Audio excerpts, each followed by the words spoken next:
yourself again. But it's the only way you're ever gonna learn. You look back and it's all in the past. I'm dwelling on the thoughts I cannot say to you. If I don't say the words, then maybe it's not true. And it feels alright. Good morning. Welcome to NUFC Matters with me, Steve Wraith. Tuesday morning brings Ross Gregory from the Evening Chronicle and Reach PLC to us. How are you, Ross?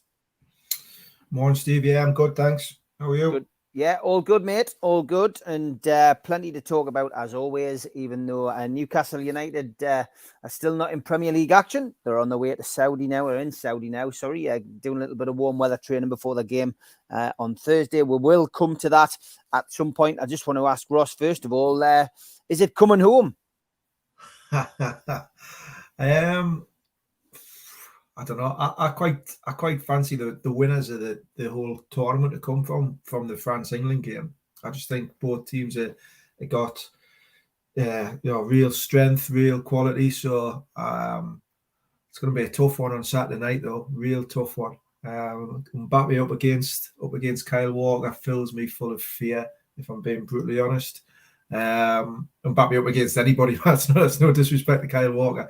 It's Mbappe up against anybody would fill me full of dread. But look, I think I've said on this show before, I'm a massive Gareth Southgate fan, big fan of Gareth Southgate. What he's done with England, what he's done with not just with the kind of the team and the results, which you can't knock. In terms of tournament football, you can't knock what he's done. But in terms of the kind of the culture and everything else like that around the national team, it's a completely different vibe, a completely different setup to what we've seen before. And they just keep delivering it at tournaments under Southgate. That's 3 clean sheets in a row. It's serene kind of progress. The big tests obviously still to come, and that's maybe where England have fallen slightly short in the last couple of tournaments. So big game, but I'm really excited for it. I think it's got the potential to be a classic on Saturday night. Happy birthday to Mr. Anderson in the chat. I see everyone's passing on their best. And Ian, thank you for delaying the meeting to jump on, mate. It means a lot. Tom Dixon on the same subject of Mbappe. He said, who do you think will be good to try and stop Mbappe when we play France? I mentioned this yesterday, Ross, but I loved Declan Rice's attitude when he was interviewed at the end of the game, because straight away the interviewer was trying to get him to focus on the France game and talk about Mbappe in particular. And he said, what about us? You know what I mean? France have got to worry about us. England, top scorers, going into the game and, ultimately, flying high, doing really well, playing some great football. So many players in that team that can potentially score goals or open up the defence. And I think you had a point, right? Oh, absolutely. I think sometimes as a country, and I've just been guilty of it myself, obviously, of kind of focusing on other players and the opposition and worrying about the superstars that France have got or Brazil have got or whoever else have got. But in this country, in this England team at the minute, we've got some players that would walk in the national teams elsewhere. That front 3 that we have, regardless of who plays. Kane and 2 others, Kane and Foden and Saka or Rashford might come in, or Jack Grealish is knocking on the door, and Raheem Sterling if he comes back from his sorting his personal issues out. That's a front 3 that would walk into a lot of national teams. Spain would die for a front 3 like that. I think if you look at France's team, Mbappe walks into any team, but I'd put Kane in ahead of Olivier Giroud, for example. I'd have Foden in ahead of Dembele at the front 3. So, Declan Rice is a fantastic player. Jude Bellingham, what a star he's going to be. What an absolute player he could turn out to be. So yeah, we talk about Mbappe and we talk about Messi and all these sort of world superstars, but we've got some real talent in that squad, and France won't be looking forward to coming up against Kane, Foden, Bellingham, Saka, whoever. So I think we've got a real chance, a real chance. It's strange, isn't it? Harry Kane throughout the group games, no goals, and then straight into the knockout stages, as he did in the last tournament for England. Gets a goal, and I mean, it was a great finish, and I am getting into this World Cup. I enjoyed the first week, but now looking at it, thinking, a few of these players have got the bit between their teeth. This will be their last World Cup. When you look at the likes of, Jordan Henderson, for example, why not? Why can't we dare to dream that, it could come home? You're in knockout football now. Anything can happen. You're 3 games away. Anyone can. I said last night on Twitter, I think there's 5 teams who I think you can just throw a blanket over, because there's nothing between them. Absolutely nothing between England, France, Brazil, Spain, Argentina. I think there's very, very little between them. All have got their strengths. All have got a couple of weaknesses, but there's not a kind of real standout for me at the minute in terms of one who's really blown everybody else away. You can look at Brazil's performance last night in the first half and think, wow. But they were playing against probably the weakest out of all the qualifiers, I think, from the group stages. And South Korea tactically were all over the place. It's a really fascinating World Cup, and what I really like about it as well is that. So I wasn't a fan of it being kind of mid-season, a traditionalist. I wanted it in the summer, and it has taken a little bit of getting used to, but. What I think you've seen with this tournament is that players are coming in relatively fresh. They're not coming in June, July after the end of a long season where they might have played 50, 60 games in some cases, a little bit jaded, a little bit tired. They're coming in, in November, fresh, really, on good form. And you're seeing the world's best at the very best in a lot of cases. And that's made for an even more fascinating tournament. So, I think England stand a chance, but it's knockout football. Anything can happen. You need a little bit of luck, and we'll need a little bit of luck over the next on Saturday. But there's nothing to be scared of. I don't think there's absolutely nothing to be scared of other than Mbappe. I'm scared of him. I am scared. Yeah, there seems to be a good atmosphere in the camp, and just watching the coverage on the various networks, it bodes well. We will see what happens this weekend, and just looking at the other games that have been played. I mean, Brazil yesterday, just turned on the samba style, if you like. Shez brings up a point. Thoughts on Brazil over celebrating? Don't you think many of us are overly sensitive? Spoke Koreans, and they don't think it was disrespectful, yet many of us take offense on their behalf. I mean, it was just great to see. I thought there was some fantastic goals. They just went up a gear. And why shouldn't they celebrate? And that's what they're renowned for. I totally agree. I think. Football is an entertainment business. It's supposed to be fun. It's supposed to be enjoyable. If you can't celebrate there was maybe a little bit over celebrating, but you're in a World Cup. You're in a World Cup when you've scored a stunning team goal or a fantastic individual goal. You're full of, you're living your best life as a player. Why wouldn't you celebrate? Why wouldn't you do a bit of a, get your teammates together, have a bit of a dance, have a little bit of celebration? I've got no problem at all with it. If people get offended by it, then so be it. I saw Roy Keane's comments and Graham Souness's comments on ITV last night. They did make us chuckle. I think a lot of it is probably tongue in cheek, but look, let's enjoy it. Let's enjoy football. That's what we're supposed to do. And ultimately, Brazil will not be judged by their celebrations after goals. They'll be judged by what they do on the pitch. And if other teams have an issue with it, then try and ram it back down their throats. But put the performances in on the pitch and show them that way. But no, I celebrate it as much as anybody else. England celebrations after Jordan Henderson's first goal were fantastic. That's what you want. You want proper joy, proper emotion. That's what football is all about for me. Yeah, 100%, mate. And Brazil really are turning it on.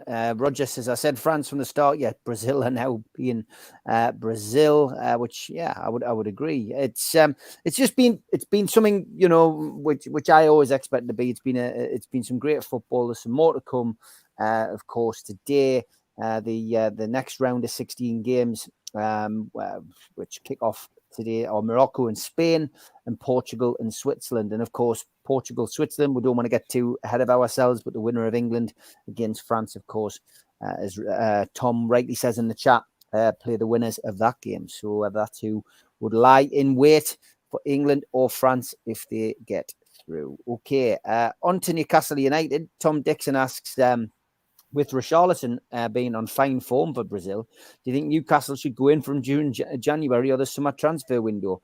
He's just gone to Tottenham, Tom. I've seen somebody saying that in the chat, so I don't think that's something Newcastle would look at anyway. But he's not going to open leave Spurs, I don't think, and I wouldn't want him at Newcastle. I've got to be perfectly honest. I think Newcastle can do better and probably will do better than that. Keith Moore says, morning, Ross. Is there any truth in Newcastle winning the league this season? It would be that would be the dream, wouldn't it? I think Newcastle win the league this season. Not for me. I think we're getting a little bit too ahead of ourselves if we think Newcastle are going to challenge for the title. So I think I've said from the start, and I'll maintain. I think top 8 would be a fantastic achievement. Anything above that is a bonus. I know Newcastle are sitting 4th at the minute or 3rd at the minute, and really had a really strong first half to the season. Let's see how it all shakes up after the January transfer window, after this World Cup break, whether the momentum can continue. But I think gradual progress, and if we can finish in a European spot, that would represent a fantastic season for me. Yeah, it would. It's something which we're all going to be slightly concerned about, because we had the momentum. We've been the best team, with the exception of Arsenal and Man City in the league, and Newcastle fans will hope that we can continue in the same vein when the games kick off again for real after the World Cup finishes. So interesting. Transfer window, of course, will be open, as you've already mentioned. Pulisic rumours gathering more weight, says Roger. I mean, any of these transfer rumours that are starting to circulate got any credibility, Ross, do you think? I think there's a lot of them do have credibility. I think I've explained kind of this on the show before. Is that the way that the transfer system works around clubs like Newcastle and other clubs is that there's never just one kind of target. There's always 4 or 5 or 6 targets on a list, and there's a list put forward to almost like a transfer committee, and scouts are watching all sorts of different players, and there might be a player who's your number 1 on your list, but you never, you're not going to put all your eggs in one basket. That's why there's often so many links with different types of players, because if you're a club and you want to go for, let's just say, Harry Kane, you want to sign Harry Kane, he's your number 1 target. Well, what's the chances of you getting him? You're going to have a couple of backups, because if this one doesn't come off, then you might have to move to 2nd or 3rd on the list. So you're always trying to keep them kind of plates spinning, if you like. You're always trying to keep the pans kind of bubbling under, and you'll turn up the heat on one and turn down the heat on another, and then vice versa. So I think there is credibility in a number of these rumours. For them, for that kind of reason. How strong they are it just depends on other links and other kind of moving parts within the transfer system. But Newcastle are going to be looking to strengthen in January.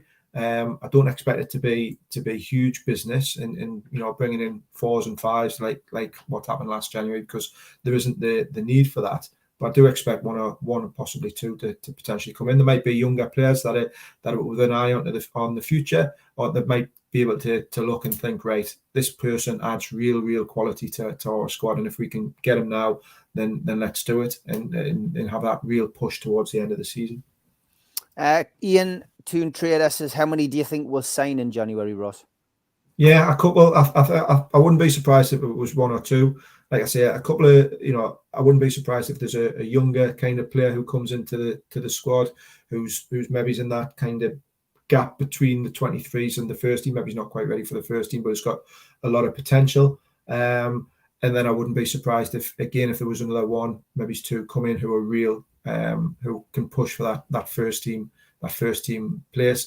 A lot will also depend, I suppose, on the kind of the fitness around the squad as well. If there's an injury, a major injury between now and kind of middle of January or end of January, the club might have to react to something like that. If Callum Wilson goes down injured and is out until the end of the season, the club might have to react to that. Or if there's another, an injury to Nick Pope or somewhere else in them key positions. I don't think they're going to just buy for the sake of buying, though. It's a well thought out, considered plan. They know that January is a tough market to operate in, albeit that last January the club was really successful and did some really, really good business then. I don't think it'll be a huge window. I think a couple at maybe at best. How many out, Ross, is a question that we're being asked from Roger Cook. A lot of people talking this week of the rumors flying around that Ryan Fraser could be off. Yeah.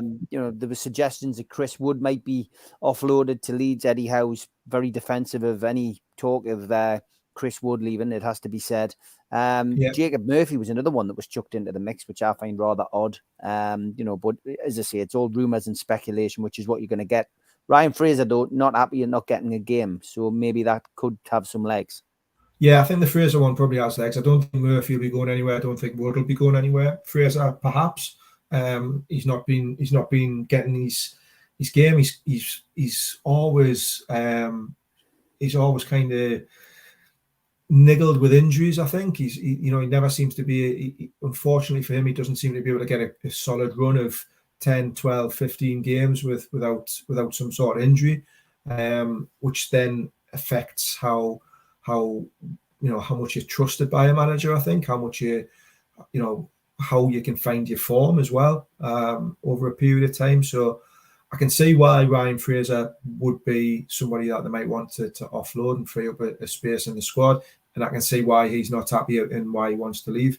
Personally, I think it would probably maybe suit both sides if he does leave, because he is further down the pecking order. He's behind Miggy, he's behind Alan Saint-Maximin, he's behind Jacob Murphy now. Once Alexander Isak comes back to fitness, he'll be behind him. He's behind a number of players in that pecking order. Probably Elliot Anderson's probably leapfrogged him as well. So yeah, that might be one that moves out. There might be another one or two kind of squad players that potentially go out as well. But I don't think there'll be a raft of exits neither. Just because of the nature of the squad, and they'll want to see how this mid-season break affects the club, how it affects the players, how it affects the team, and try to keep as strong a squad, I think, as possible into the end of the season. I'm going to just go on to a different subject here, and Jason Scott mentions it in the chat. Bitter Manx thinking PIF are selling the tune, absolute clowns. Story that the Mirror broke at the weekend, wasn't it? That potentially, the PIF might look at selling Newcastle United to make a healthy profit and then buy Manchester United. I mean, come on, Ross, that's not going to happen. No, I don't think it is. I think in another time, in another world, if PIF hadn't bought Newcastle when they did, and the sale hadn't gone through, and Man United had come up for sale, then they might have been interested. Then I don't know enough about PIF. I don't know enough about the people around them. But what I do know is that all the noises and all the pronouncements that are coming from PIF and coming from the club is how committed they are to Newcastle United, how they want to build something, how they see this as a long-term project, and they're not here just to make a mark and then cash in and move on to something bigger or better. It's not about that for them. So yeah, I think you know people in and around the club as well, and around PIF better than what I do, Steve. You know the commitment that the consortium have to Newcastle United, I don't see them going anywhere. I think they're fully committed to the club, fully committed to the region, developing and building something over a long period of time. Man United will get some new owners in, and they'll be they'll have to pay an absolute premium for them. Whereas Newcastle were relatively cheap when you look at the market nowadays. But yeah, Man United, Liverpool, there's a lot of clubs who are up for sale at the minute, and trying to find buyers for them it'll be an interesting concept. Yeah, I mean, I can tell you from going through the process with Amanda and Mia Dad back in the day that they always wanted Newcastle from that game that they came to at St James's Park against Liverpool. It was their focus. However, when the deal collapsed first time round after Currygate, they were very very disappointed and had a job to do, and they were openly looking at other clubs, and they did look at Chelsea. They didn't look at Manchester United, but they did look at Chelsea. So ultimately for me, I don't see any reason why a story like that would be written or put out there other than to cause mischief. If it's not sports washing, it's something else. And ultimately for Newcastle fans, best thing to do is, if you don't like what you read, move on. You know what I mean? And don't create a storm out of it. It's as simple as that, really, because it's what people want. They need controversy sometimes to get clicks. It's the same with the people on TV. Brazil celebrating a goal is suddenly now a big talking point. They've always celebrated goals. Look back, look at Pelé, look at Jairzinho, look at all these great players over the years, Roberto Carlos. Whenever they score a fantastic goal from distance or something that's rather special, they celebrate. I mean, that's honestly, this world that we live in is, I'm starting to feel like an old fart, for want of a better expression.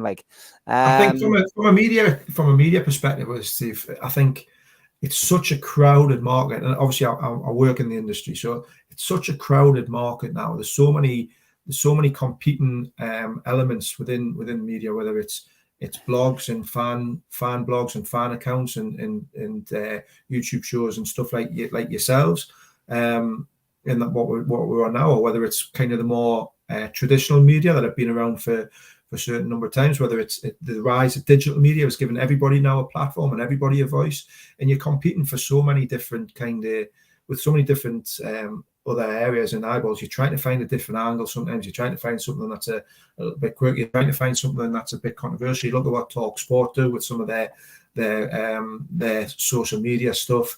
It's all focused in on polarizing opinions, whether it's Simon Jordan or Graham Souness or whoever it is, or with TV with your Roy Keanes and everything else like that.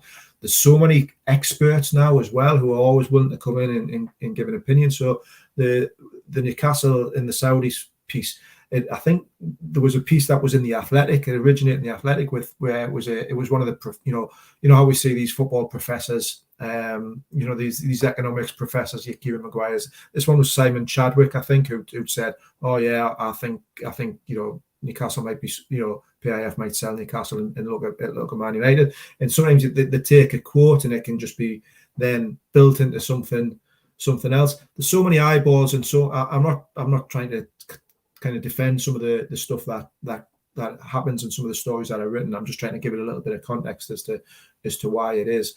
And these stories get so many people viewing them and commenting on them and driving that engagement around it that it almost becomes sometimes a vicious circle as well.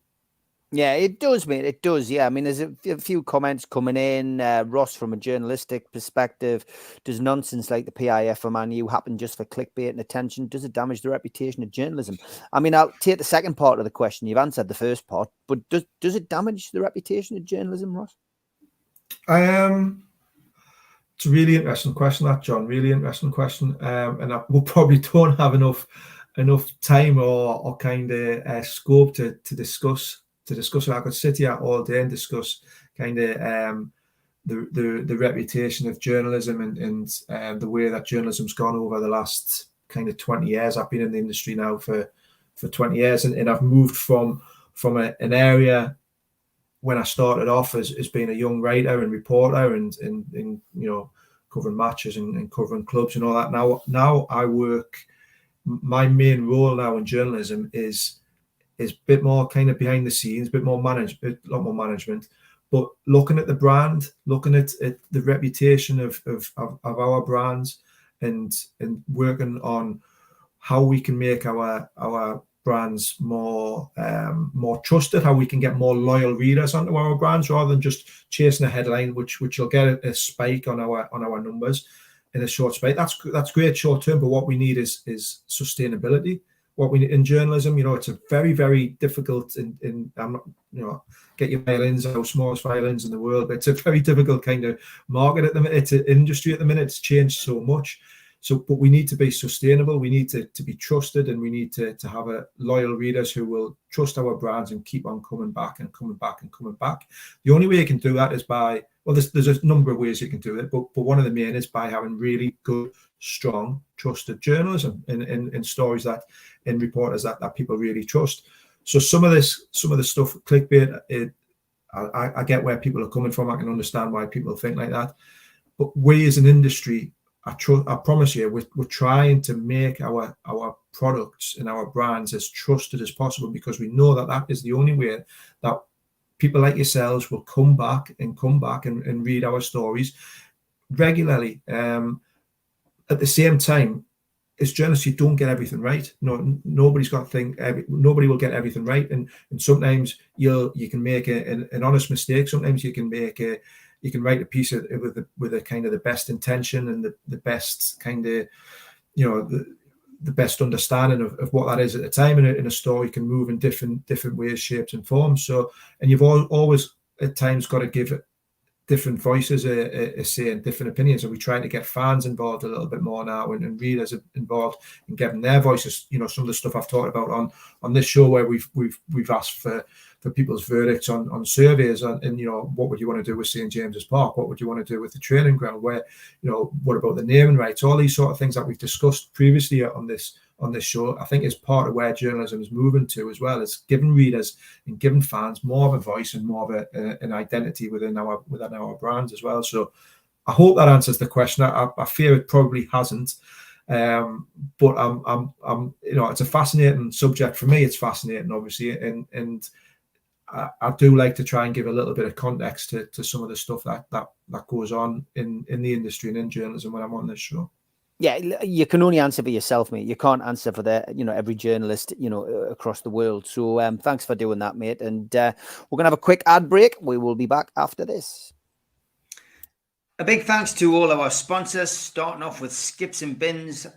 Telephone 0800 25 45 25 3. Email inquiries at skipsandbins.com. The website is www.skipsandbins.com. Easy, contract free, and pay-as-you-go waste collection.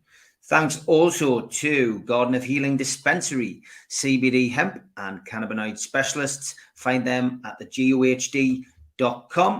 Thanks also to 3 Properties, and they specialize in sourcing investment properties for their clients who are looking to invest in the Northeast. They offer a full in-house service from sourcing the deals to managing the properties for you. They've done over 100 plus deals in the past 12 months for clients all over the UK. Give them a follow on Instagram, matty.patter_northeast property, and phil.reed_northeast property, or email phil@3property.co.uk if you're interested in getting a good property deal.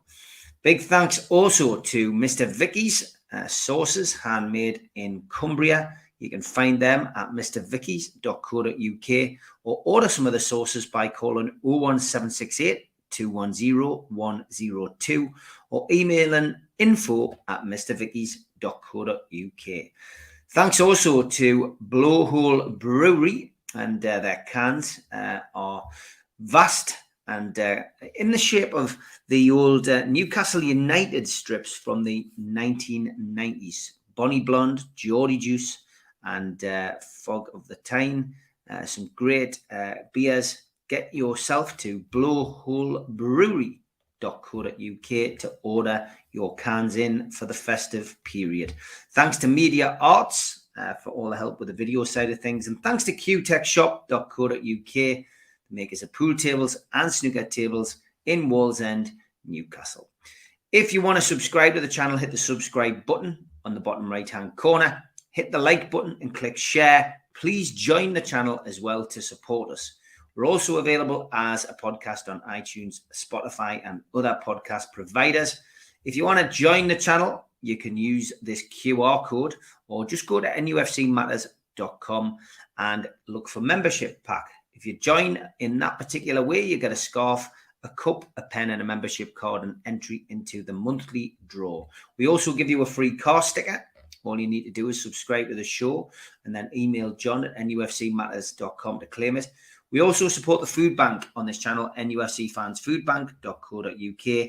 Go to that website and make a virtual donation today. A couple of events coming up. Paul Gascoigne is at the Fed on the 4th of December. Contact the Fed in Dunstan and Gateshead for more information.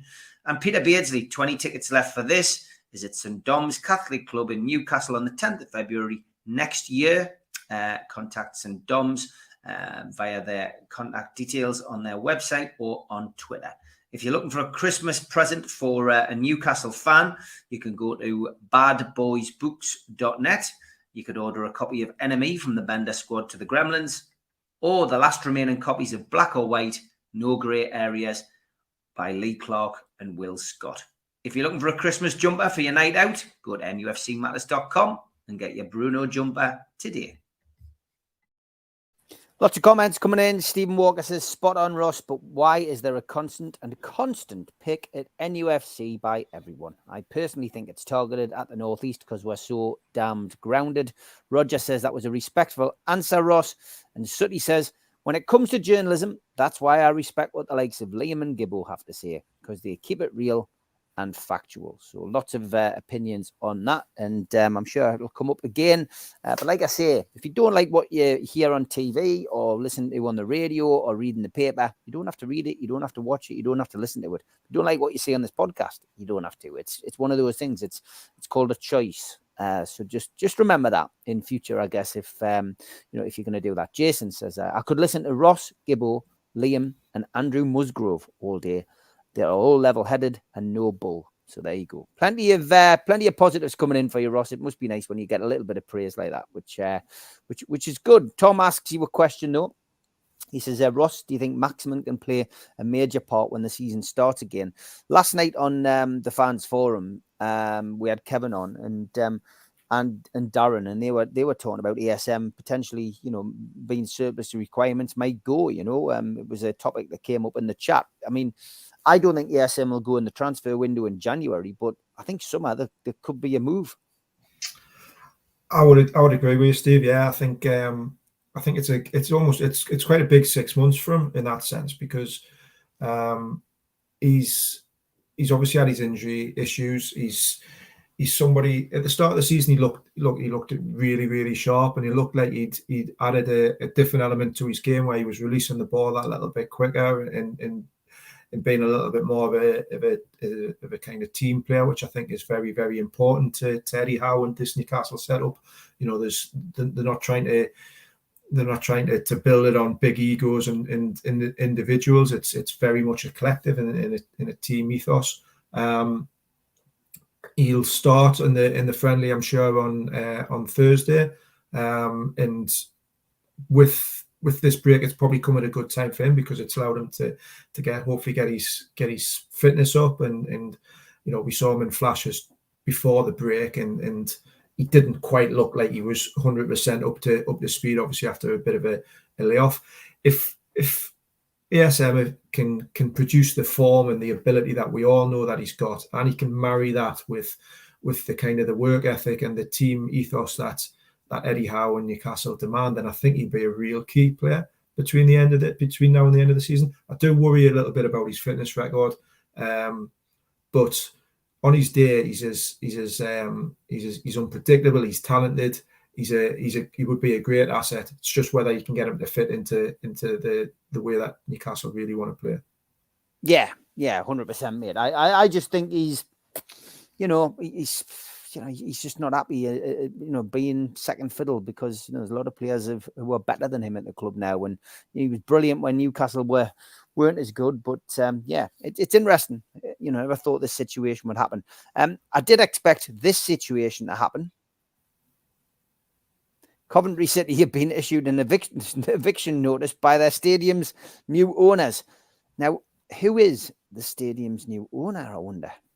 Yes, it's Mike Ashley's Fraser Group, who've told the club to leave, and they've got no right to use the ground. Ross, aren't you so happy this guy is nowhere near our club anymore? I certainly am. I certainly am, and I've been a pretty vocal kind of, I've been pretty vocal over the years over Mike Ashley, as I think anybody who follows on social media would. I'm pleased, obviously, that he's nowhere near Newcastle, but for Coventry fans, I'm a little bit, I feel sorry for them. I don't think it's.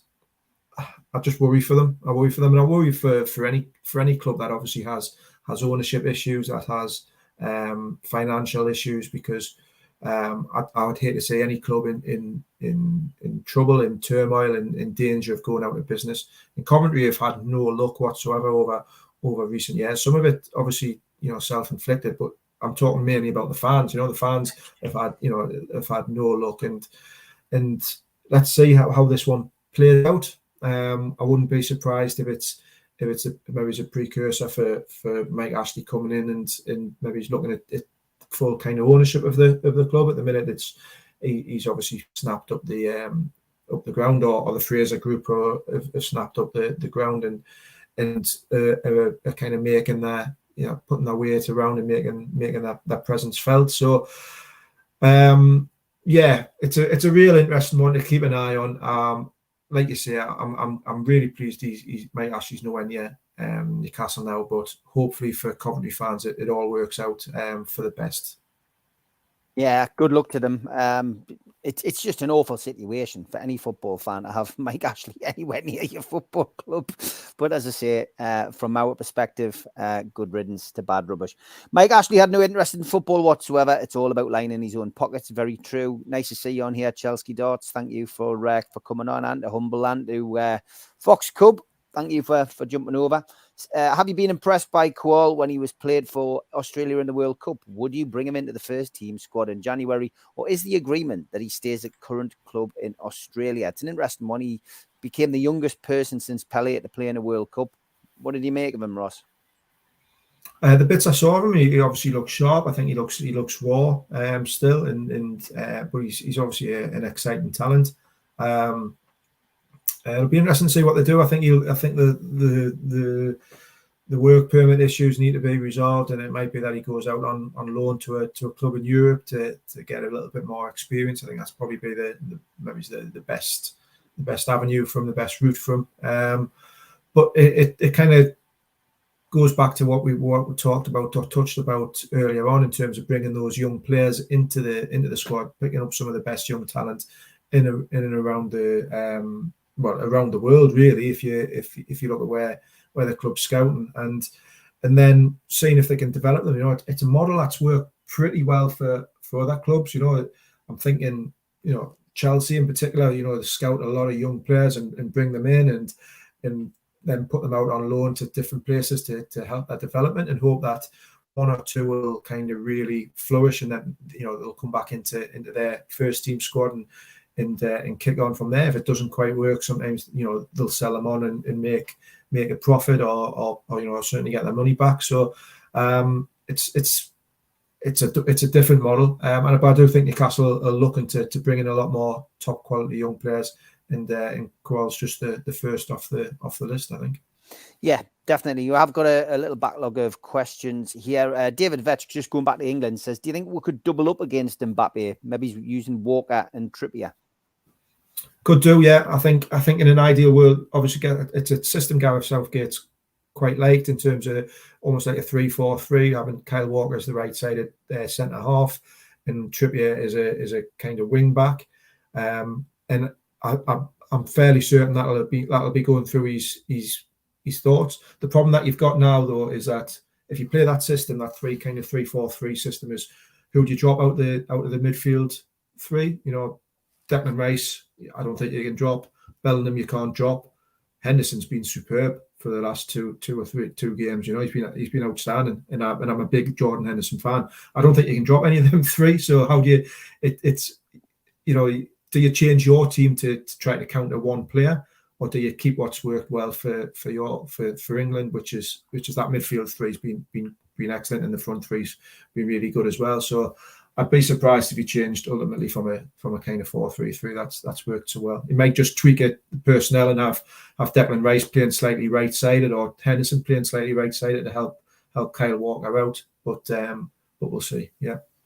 I was just chatting to my mate on chat last night, said Stephen Walker, and he said wouldn't it be great if Newcastle would try for Bellingham? Do you think the bar is too high? I mean, what a player he is. 19 years of age, getting plaudits from everybody watching England, even his own players, Phil Foden, saying there's not a fault in his game. Real Madrid, potentially interested. I'm afraid when the Galacticos come calling, Ross, I think St. James's Park might have to wait just a little bit longer. It will do. I think, look, you never know the progress that Newcastle make over the next 2 or 3 years. Then, in 2 or 3 years' time, we could be in the conversation for those types of players. We could really be in the mix for those. But you've got to have guaranteed football. You to attract somebody like Jude Bellingham at the stage he is at his career, you've got to be able to have certain cast iron guarantees. And Newcastle just aren't there yet. Like I say, in a few years' time, fingers crossed. But what a player! Oh, what a player he is. I'd be more worried about Giroud than Mbappe, says Chelsea. The guy doesn't stop. He's 34, 35, 36, still doing it at the highest level. He is a goal scorer and a half mind. And it is, it is a little more of a concern. There are other players other than Mbappe.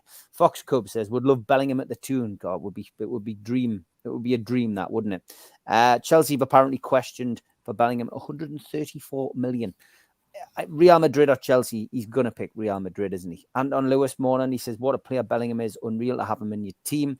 Roger Cook says, Tielemans and Trossard is more realistic than Maddison, do you think? And somebody else asked about Maddison, so combine that one. John Askew says, will Tielemans leave Leicester in the window? Would we be interested? Tielemans is probably the one who, is second choice. I would still imagine they want to go for Maddison. Trossard didn't really have a great World Cup, but take nothing away from what he did, in the first part of the season. That wonderful hat-trick he scored against Liverpool, probably the highlight. But, those, Leicester are still going to be heavily focused on, aren't they, for outgoings. And I would be surprised if we don't go back in for that winger at Watford as well. We were very close to getting them in the summer transfer window. And, I remember Eddie Howe's words when the transfer window closed. And it was almost like a cryptic message to those who they hadn't managed to get in at the club. Just keep doing what you're doing, and we may well be back. So maybe we'll go back in for some of those players that we didn't quite get in the summer.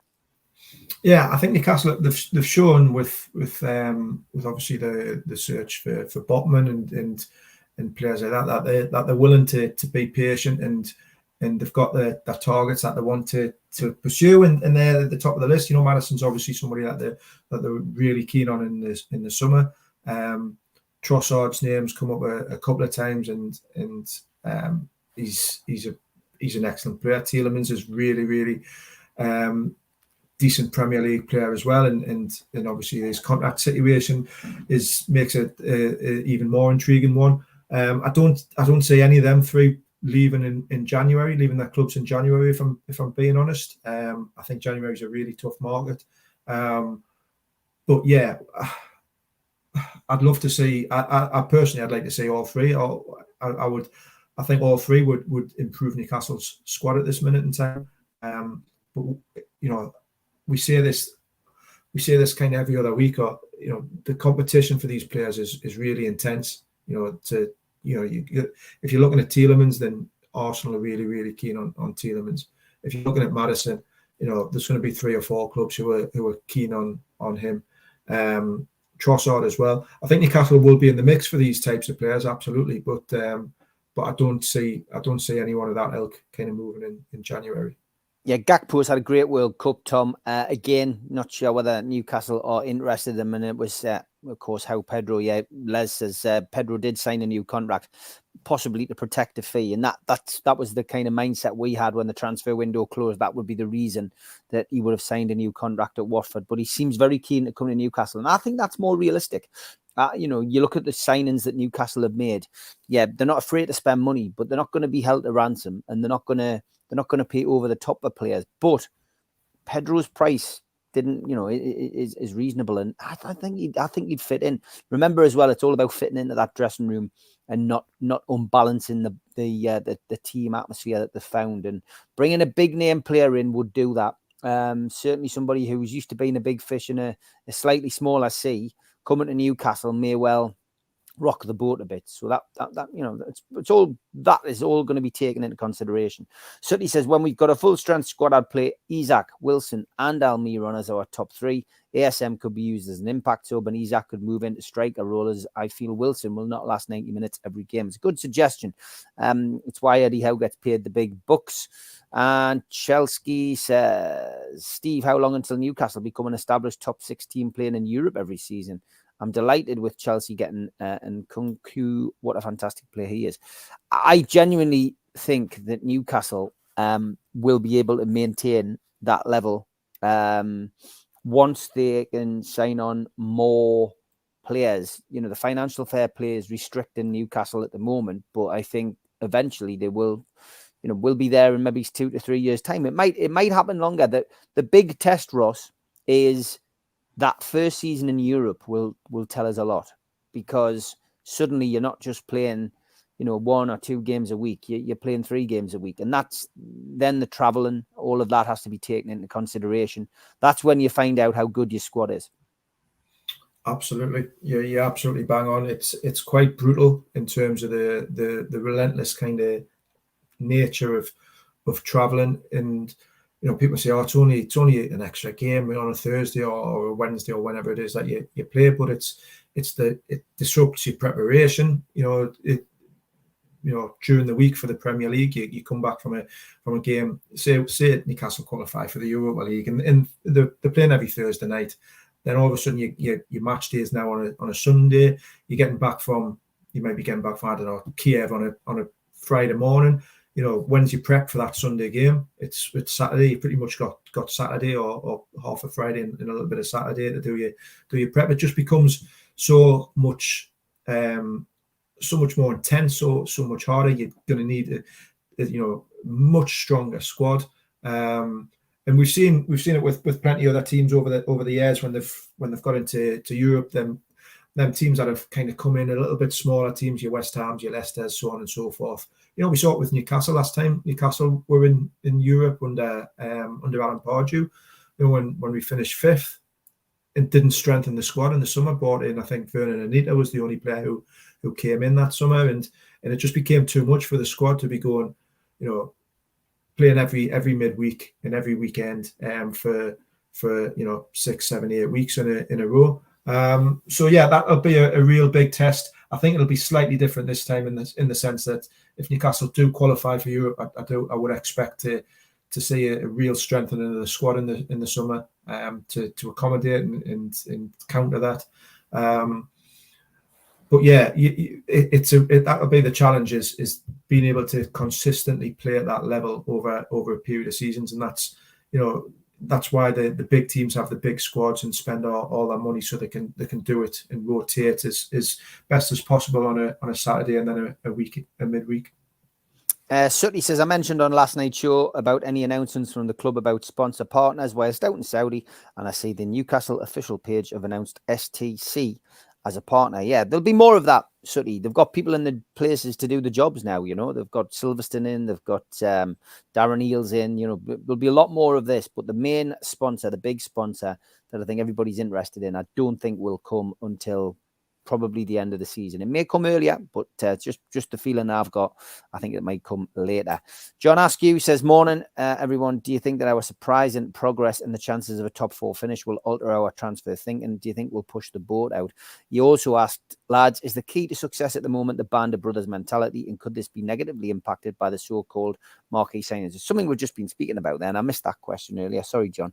I genuinely feel that they'll just be very careful. They'll be very careful with what they sign. Eddie Howe won't want to upset the balance. It's as simple as that. And as Ross and I have just discussed, pushing the boat out in January, I think they'll be very careful. I think they'll be doing what Newcastle, will be doing what most clubs do. Most clubs with ambition is, as this transfer window closes, they will already be looking at the summer. They will have a game plan. Will the fact that they're at this moment ahead of schedule change their philosophy? I doubt it. I think they'll just continue in the same vein. I don't think they will change anything because suddenly they find themselves in third. And you've got to remember, I said this last night, you win nothing being third in December.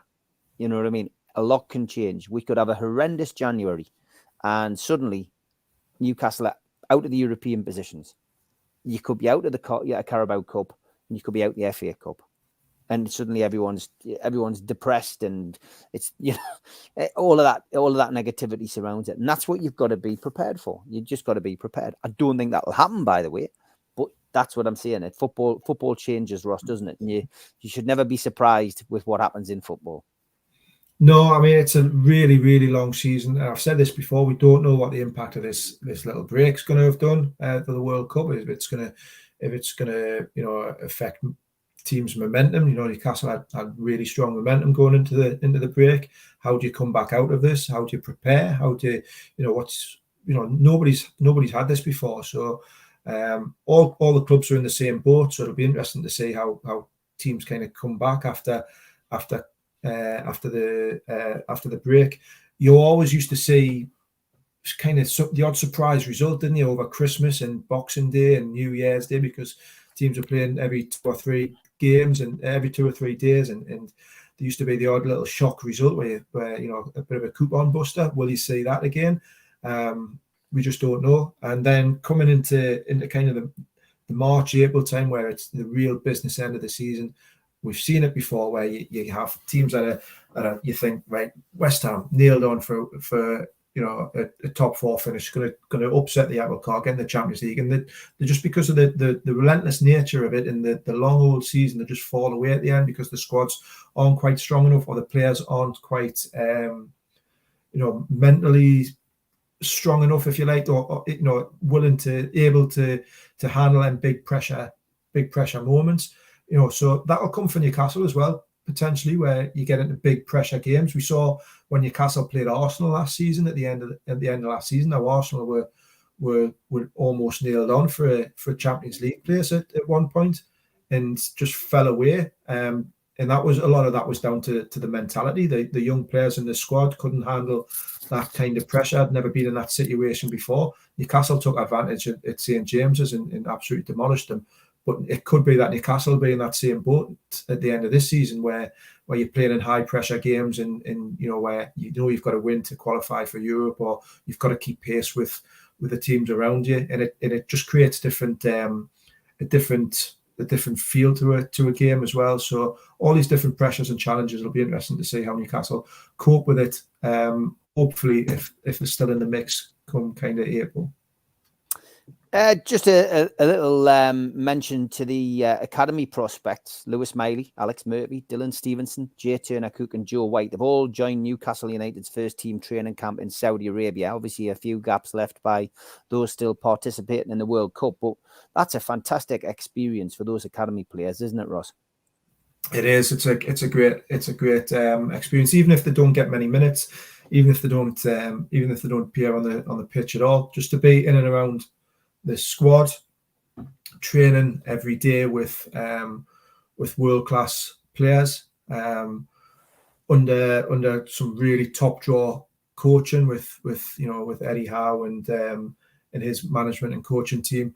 It'll just be such a fantastic experience for them, and it's great to see. It's what we should be doing as a club, I think, is exposing those young players to the best training and the best facilities and everything else like that, showing them that there's a pathway there if they're good enough and they work hard enough, because I don't think that pathway has always been there, or I don't think that the talent pool's necessarily always been as high as well. But there's some really good young players in there. Lewis Miley's really highly thought of within the club, and he's made an impact at under 21s level. Dylan Stevenson's a good young prospect, and Cook's Joe White. There's some really, really good, strong players in there. Hopefully, one of them or two of them will come through, get some good minutes, and force their way into the first team squad like Elliot Anderson's done. Shez says, I was never expecting any trophies. I just wanted to fall back in love with my club. So now there's hope for our future. I don't see a point of feeling down if our season doesn't finish top 4. That's a great attitude to have. This talk about PIF selling the tune, says Derek, and going in for Man U is laughable on a business sense. Man U have peaked and Newcastle are nowhere near their peak. Fox Cub says it's the first time I've been on this channel. Came here for a good listen. I'm loving the info. I might just end up an armchair expert. Thanks for your support. Alan says, Ross and Steve, the last 50 years on Boxing Day, we've lost 29. We've won 10 and drawn 10 and won 11. Our record is horrible over Christmas, so I'm keeping my feet on the ground. That's when we haven't had a break, Alan. So maybe things will change. Let's see. John says, I get your point, Chez, but we can all dream. Nice to be miles ahead of schedule. And Les, in reply to Chez, says, with you there, Chez, it's just great to be a Newcastle fan, and that's not going to change if we don't make top 4. If we do, it'll be phenomenal. And Tom, we did talk about Garan Kual a little bit earlier, so I'll miss that one. And Chez just replying to people in the chat. I couldn't agree more. The dreaming is part of the journey. I'd even venture to say that the dreaming is even better than winning multiple trophies every year. Getting back to England, then we'll finish with Toon Trader Ian. Do you not think that Kane looks 2 yards slower than last season? Not watched enough of him in the English Premier League to say, but I think he is still carrying that ankle knock. I think he's still carrying the knock, Ross. And of course he's going to get slower. He's getting, he's not getting any younger. I think as well, the position that he's playing in at Spurs is probably impacting on how he plays international level. When you play your club football in a certain style, it's difficult sometimes to readapt to playing your old way. But like Bobby Robson, when he came to Newcastle, he changed Shearer's style, and he got him an extra few years, and he scored a few more goals to become the Premier League's top scorer. But yeah, look, Harry Kane is still a dangerous player on the world stage for England. Oh, 100%. We don't have a better striker at the minute. We don't have a better striker in England. We're all Callum Wilson fans, obviously, and it's great to see him getting some minutes and making a bit of an impact there. But if we're being brutally honest, which we always should be, Harry Kane is a cut above. He's a cut above Callum Wilson. He's a cut above every other English striker in the Premier League. He's cut above pretty much every striker in the Premier League, bar maybe Haaland, and if you want to class Salah as a kind of out forward, there's not many as good as Harry Kane, and that's something that we should celebrate. We should enjoy the fact that we've got one of the best strikers in Europe in our team, and fans coming up against Kane, they'll know that they'll be in for a tough test. He hasn't got he's not electric pace wise, but he's quick enough for me. He certainly showed, for that second goal when the break was on, he's quick enough for getting into them goal scoring positions. Sometimes I think a lot of us would like to see Kane play a little bit higher up the pitch sometimes for England, but it's part of the system. He drops in, he links the play up. It allows midfield runners like Bellingham and Henderson and then the wide players to run in behind and drags defenders into areas that they don't want to come into. There was a really good piece of analysis I saw off the Senegal game. I can't remember who it was off now, but there was a really good piece of analysis about how Kane's movement allowed Henderson and Bellingham some space to break into. I think he's a fantastic player. I really do. I think he's one of the best English strikers we've had. I think probably the best that we've had since a certain Mr. Shearer.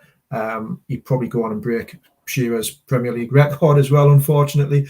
But I can't speak highly enough of him, and to have him as our focal point in a really good, vibrant, energetic, pacey attack, I think it suits England really well. Yeah, I agree, mate. Okay, England quarterfinals against France. You know what I'm going to say, Ross? What's your prediction? Oh dear me. Let's be positive. Let's be really positive. Let's go 3-1 England win. 3-1 England win. Okay, you heard it here first. As always, thanks for joining us, mate. Been a good show. I will be back tomorrow night at 6 o'clock. Tune in then. And Ross, hopefully get you back on again next week. Thanks for joining us, mate. Take care. Bye-bye. Cheers, Steve. Thanks, everyone.